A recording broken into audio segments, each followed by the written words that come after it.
अर्थव्यवस्था मन्त्रालयका सचिवजी, पिताजी, यहाँ बस्नुभएका आदरणीय दाजुभाइ दिदीबहिनीहरू, कार्यक्रममा हामी ढिला पुग्यौँ।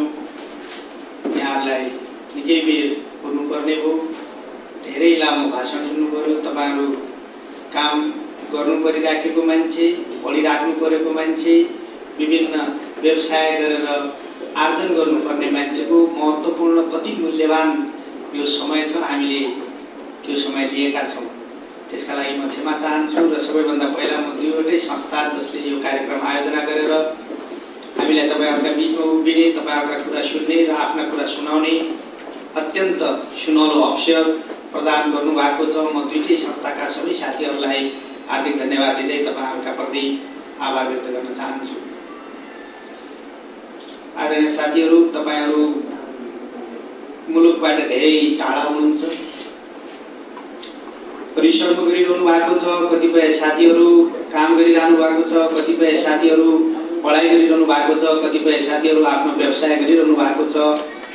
तपाईहरू यति टाढा देश बाहिर आएर परदेशमा बसेर अत्यन्त मेहनतका साथ जोखिमपूर्ण कामहरू गरेर आफ्नो जीवनलाई नै जोखिममा राखेर काम गरिरहनु भएको छ। घर परिवारबाट टाढा हुनुहुन्छ। दिनमा मलाई लाग्दछ धेरै लामो समयसम्म, धेरै घण्टासम्म तपाईहरुले काम गर्नुहुन्छ। त्यसबाट आफ्नो जीविकोपार्जन निश्चित रूपले गर्नुहुन्छ होला। तथापि यसरी नै संसारका धेरै देशहरूमा भएका नेपालीहरूले जुन अथक परिश्रमका साथ काम गरेका छन्, त्यो कामका कारणले अहिले मुलुकको अर्थतन्त्र भागिएको छ। नेपालको कुल अर्थतन्त्रको 25% खाली रेमिटेन्सले मात्रै धानेको छ। त्यस अर्थमा तपाईहरुले जति परिश्रम गर्नुभएको छ, जति मेहनत गर्नुभएको छ, जति परदेशमा अर्को मुलुकमा पसिना बगाउनु भएको छ, त्यसले तपाईहरुको नेपालका प्रति ठूलो भूमिका, नेपालको अर्थतन्त्रका प्रति तपाईहरुको पसिनाको ठूलो महत्त्व, ठूलो भूमिका रहेको छ। त्यसकारण म तपाईहरु सबैलाई हार्दिक धन्यवाद दिँदै, हार्दिक आभार व्यक्त गर्दै म तपाईहरु सबैको उच्च मूल्याङ्कन गर्न चाहन्छु। साथीहरु, धेरै कुरा भनेर फेरि तपाईहरुको म बढी समय नलिउँला। केही घरभित्रका कुरा, केही परदेशका कुरा यहाँ उठेका छन्। तपाईहरुको बिचमा उभिसकेपछि मैले केही कुराहरू भन्नुपर्छ। त्यसो भएको हुनाले म खास गरेर एक दुईवटा कुरा आग्रह गर्न चाहन्छु। देशभित्रका कुरा तपाईहरुले भनिसक्नु भएको छ, नेपाली जनताले बलिदानीपूर्ण महान जनआन्दोलन, शान्तिपूर्ण संघर्षका मार्फत निरङ्कुशतन्त्रलाई समाप्त गरेर मुलुकलाई लोकतान्त्रिक मार्गमा अगाडि बढाएको छ। यसमा तपाईहरुको कति अहम भूमिका रहेको छ, तपाईहरुको कति अहम कार्य त्यसमा तपाईहरुले गर्नुभएको छ, त्यो अत्यन्त सम्मानयोग्य छ। तपाईहरुले यहाँबाट अर्थ सङ्कलन गरेर पठाउनु भएको छ। भावनात्मक रूपले अघि माधवी बहिनीले भनिहाल्नुभयो, भावनात्मक रूपले तपाईहरु त्यो आन्दोलनसँग जोडिनु भएको छ र देशभित्रको भावना, देशभित्रको आन्दोलनले आफ्नो ठाउँमा महत्त्वपूर्ण काम गरेकै छ। तर संसारभरि रहेका नेपालीहरू जसको आन्दोलनसँग भावना जोडियो र संसारभरि रहेका ती मित्र प्रजातान्त्रिक राष्ट्रहरू जसले आन्दोलनलाई नैतिक समर्थन गरे, भावनात्मक समर्थन गरे, त्यसले आज मुलुक राजनीतिक रूपले लोकतान्त्रिक मार्गमा अगाडि बढ्न सकेको हो। त्यसका निमित्त पनि यहाँहरूलाई हार्दिक धन्यवाद छ। एकजना साथीले भन्नुभयो आन्दोलन सकिसकेका छैन। यो अत्यन्त सत्य कुरा हो। नेपाली जनताले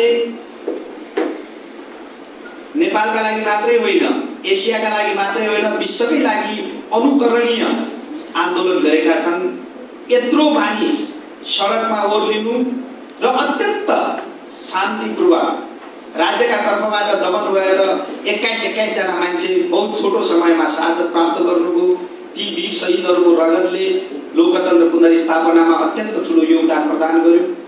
तर आन्दोलनकारी जनता, आन्दोलनकारी शक्तिले यति शान्तिपूर्ण आन्दोलनलाई अगाडि बढाए कि यो विश्वकै लागि अनुकरणीय उदाहरण हो। र यसो आन्दोलन गर्दा नेपाली जनताले मूलभूत रूपले हामीलाई दुईवटा आदेश, तपाईहरुले हामीलाई दुईवटा आदेश दिनुभएको छ।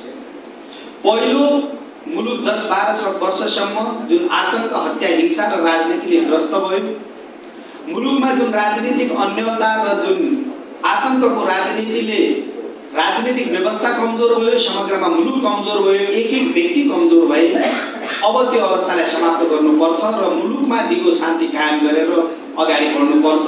यो जनताको पहिलो जनादेश हो। हामीले खोजेको शान्ति निरपेक्ष शान्ति होइन। हामीले खोजेको शान्ति बन्दुकको बलमा, तरासको बलमा, आतंकको बलमा र डरको बलमा गरिने शासनको शान्ति पनि होइन। हामीले खोजेको शान्ति लोकतान्त्रिक प्रक्रिया र पद्धति भित्रको शान्ति हो। यो लोकतन्त्रसित सापेक्षित शान्ति हामीले खोजेको। त्यसो भएको हुनाले लोकतान्त्रिक व्यवस्थालाई सुदृढ गर्दै शान्तिलाई कायम गर्ने हाम्रो दायित्व हो। जनताको दोस्रो आदेश निष्पक्ष भयरहित वातावरणमा संविधान सभाको निर्वाचन गरेर नयाँ संविधान बनाएर नयाँ संवैधानिक व्यवस्था अनुकूल रूपमा लोकतान्त्रिक प्रक्रिया र पद्धतिलाई स्थापित गर भन्ने जनताको दोस्रो आदेश हो। त्यसो भएको हुनाले अहिले लोकतान्त्रिक अभ्यास प्रक्रिया पद्धति अगाडि बढेको छ, आन्दोलन अगाडि बढेको छ, एउटा शिविरमा पुगेको छ, एउटा चरणमा पुगेको छ, तर यसले आफ्नो गन्तव्य र लक्ष्य प्राप्त गर्न सकेको छैन। जुन दिन हामी संविधान सभाको निर्वाचन गरेर नयाँ संवैधानिक व्यवस्थाद्वारा राज्यको पुनर्संरचना गरेर राज्यलाई सबल गर्न सक्दछौँ, लोकतान्त्रिक राज्य व्यवस्थालाई समावेशीकरण गरेर सबै वर्गका अधिकारहरूलाई सुनिश्चित गर्न सक्दछौँ, नयाँ संविधान मार्फत त्यो बाटोमा जब हामी जान सक्दछौँ, त्यो दिन राजनीतिक सङ्घर्ष, राजनीतिक आन्दोलन समाप्त हुन सक्दछ। त्यसपछि हाम्रा आर्थिक, त्यसपछि हाम्रा सामाजिक आन्दोलनलाई हामी अगाडि बढाउँ। त्यसो भएको हुनाले अहिले मुलुकको महत्त्वपूर्ण विषय भनेको शान्ति स्थापना गर्नु हो। मुलुकको महत्त्वपूर्ण विषय भनेको संविधान सभाको निर्वाचनद्वारा नयाँ संविधान निर्माण गर्नु हो। यो जनताको जनादेश हो। जनताको जनादेशद्वारा पुनर्स्थापित संसद होस् या स्थापित यो सरकार होस्, यसका पहिला यी दुईवटा जिम्मेदारी हुन् र अहिले सरकार अत्यन्त गम्भीरताका साथ, अत्यन्त सचेतताका साथ र अत्यन्त इमानदारिताका साथ मुलुकमा शान्ति स्थापना कायम गर्नका निमित्त र संविधान सभाको निर्वाचन गर्नका निमित्त अगाडि बढेको छ भन्ने म यहाँलाई आग्रह गर्न चाहन्छु। यहाँले भन्नुभयो अत्यन्त छोटो समयमा खबर गर्नु हो, त्यसका धेरै साथी आउन सक्नु भएन। आयोजक मित्रहरूले भन्नुभयो यो सत्य हो, वास्तवमा छोटो समयमा खबर भयो। म यो कार्यक्रममा हामी वास्तवमा साथीले भनिसक्नु भएको छ, बुसानमा हुन लागेको एसियाको चौधौं क्षेत्रीय मिटिङमा भाग लिन आएका हौँ। अत्यन्त स्वर्णिम अवसर प्राप्त भयो, यहाँलाई भेट्ने मौका पाइयो। यो बाटो अत्यन्त आफैमा सकारात्मक छँदैछ। तथापि म यो कार्यक्रममा आउन पाउने वा नपाउने भन्ने मेरै बारेमा पनि निश्चित थिएन। यसभन्दा पहिला जेनेभामा आयोगको मिटिङ थियो, वार्ताका कारणले म त्यसमा सहभागी हुन सकिनँ।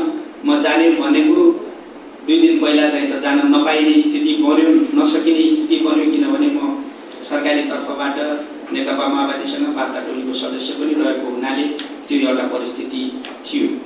र अहिले पनि के कसो पर्छ, जान सकिन्छ कि सकिँदैन भन्ने अत्यन्त असमञ्जसको स्थितिमा म थिएँ। जुन दिन मन्त्री परिषदबाट जाने भन्ने निर्णय भयो, त्यसको दोस्रो दिन मात्रै बल्ल खबर गर्न सक्यो र त्यस कारणले मैले यो मेरा व्यक्तिगत बाध्यता र परिस्थितिका कुराहरू यहाँलाई अवगत गराएँ। अहिले मेरो आग्रह के मात्रै हो भने अहिले मुलुकमा 2वटा एजेन्डामा राज्य सरकार नेकपा माओवादी अगाडि बढेका छन्। यसमा हिजो जसरी तपाईहरुको भावनाले, हिजो जसरी तपाईहरुको नैतिक समर्थनले, हिजो जसरी तपाईहरुको भौतिक अथवा अन्य प्रकारका समर्थनले मुलुकमा लोकतान्त्रिक आन्दोलनले गति प्राप्त गर्यो, लोकतान्त्रिक आन्दोलनले एउटा ऊर्जा र उचाइ प्राप्त गर्यो, अब मुलुकमा शान्ति स्थापना गर्नका निमित्त र संविधान सभाद्वारा नयाँ संविधान निर्माण गर्नका निमित्त पनि तपाईहरुको त्यतिकै भूमिका देशलाई आवश्यक छ।